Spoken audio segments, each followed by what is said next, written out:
Hello, my name is Jay Williams. I am a second year master's student at the University of Alabama School of Social Work, and I am giving a video response for the class SW 515 9501, also known as Psychopathology, taught by Dr. Sharonda Green. The assignment is to give a video response for living with hashtag OCD, done by Samantha Pina in a TEDx in Trinity College. The first question is, did this personal account confirm or dispel any of your knowledge of OCD? It mostly confirmed and just reaffirmed what I thought about OCD, as well as what I have been taught about OCD, especially considering it is an anxiety disorder. What she did was break down a lot of what OCD is versus the myth versus the actual disorder, where she showed videos or showed images of an organized closet as being OCD, or this one uneven side of I guess it was a structure, being OCD, but she actually confirmed or reaffirmed the idea that it is a compulsion based off of a obsession.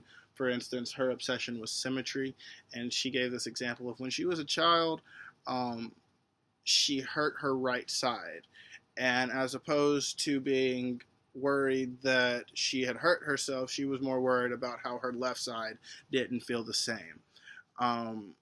And so therefore she would then throw herself into the pole that she hurt her right side on, except it was this time on her left side, so it would be symmetrical. One thing that she did teach me, though, is that there's this really vast misknowledge or misinformation about OCD when it comes to the general public. She highlighted how several Instagram posts or social media posts do this thing with OCD where they're not actually addressing the disorder and how serious it may be and how serious it may be affecting someone's life. And they kind of minimize it. They say that, like, she gives an example of a lopsided building or uneven building, or how an organized bookshelf is one of these things. The next question is, what are some biological, psychological, and social variables you will pay attention to if you encounter a client with OCD? Biologically, I'll see if their family has a history of anxiety disorders, whether or not they have had to deal with this. Maybe it be like generalized anxiety disorder, or like a phobic anxiety disorder, or like a specific phobia. Psychologically, that would be this. I would look for the same history within the family. Are you ready? My glass up there, down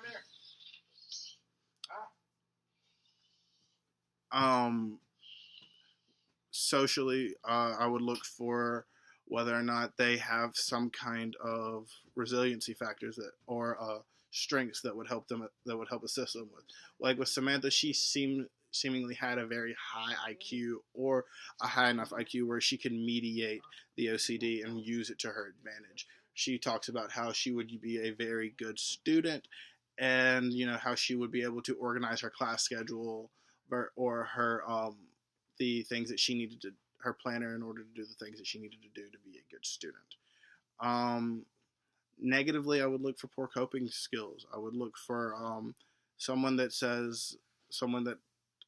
harms themselves, possibly because of their compulsion, as that would be a poor coping mechanism for dealing with the OCD. I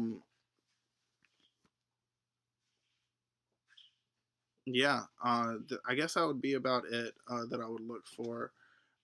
Thank you for your time, and it was great to give this video response. Thank you. Have a great day.